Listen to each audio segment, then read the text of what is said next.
Lana and I are on the train home from Middlesbrough after a night out with Rosie and Tom. We are leaving Redcar East with just Longbeck and Mask to go before we reach the end of the line at Saltburn. Lana is sitting opposite me, her head resting against the carriage window. Her eyes are closed.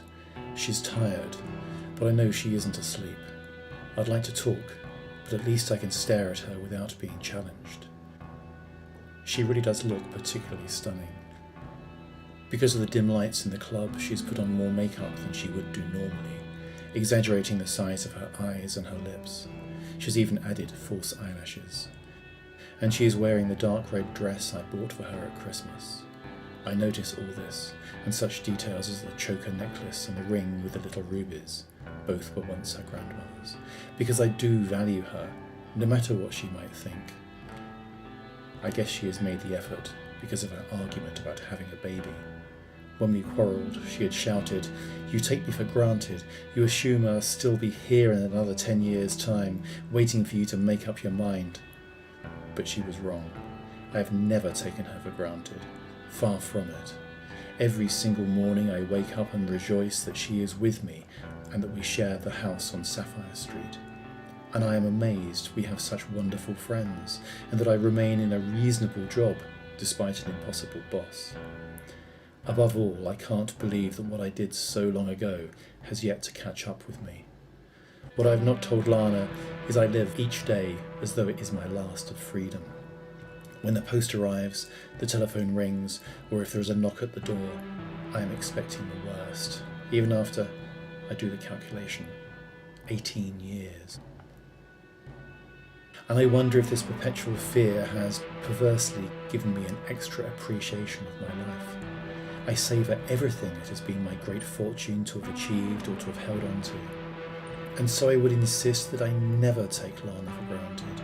She is caring, considerate and loving. She is quick, clever and funny. And tonight she is so achingly beautiful.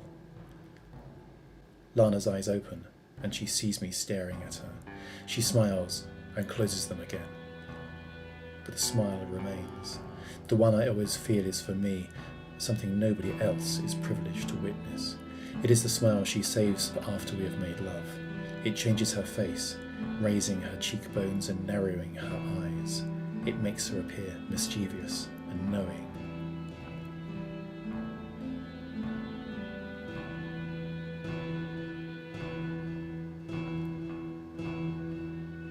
We are past the lights of the steelworks, and Lana's blurred double is reflected in the cold black window. I realise that I need more photos of her, because I will be desperate for a record when all that we have comes to an end. I must admit that I am in a more than usually fatalistic mood, and I know why. When I returned from work, there had been a phone message waiting. The few words I played suggested that the chances of Lana and I remaining together are very much reduced. They increase the possibility of the police at our front door and the start of a long-deferred investigation. It might well result in prison, and that means forfeiting our home. Would I lose Lana too? No doubt our friends would go, and my job, and the respect of anyone I have ever met. With the telephone message, the first stone has been loosened from the foundations of our house on Sapphire Street.